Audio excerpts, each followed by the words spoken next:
let's scan to an email. So I want to email this to somebody. I can walk up to the machine. It can scan in color. It only prints in black and white, but I can hit scan and let me enlarge this up a little bit so you can kind of see.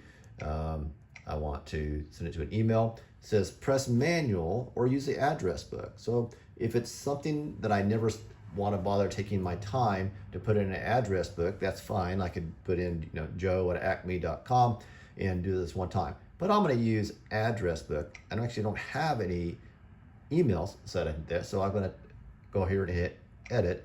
I'm going to do a new email, and this is the name. So we'll call this Acme. And then hit OK. The address, this has to be a legitimate email. So you would put, Tim, and by the way, I'm making this email up at acme.com, hit OK.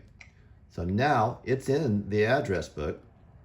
If I want, I can add something else. I'm gonna hit edit. I'm gonna add another address, and we'll call this Fred. Fred email.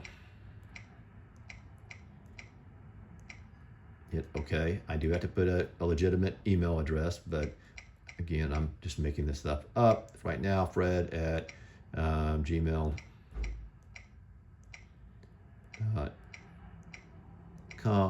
Hit OK.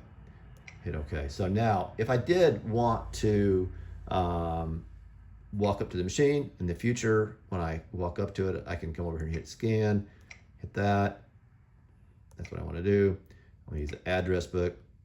I'm going to touch that and hit OK. I can add another address. So I also want to send it to Fred and so forth. Hit next, hit start. Whoops. Yeah, it's complaining because I'm not hooked up to a network. I was just showing you this for demonstration purposes.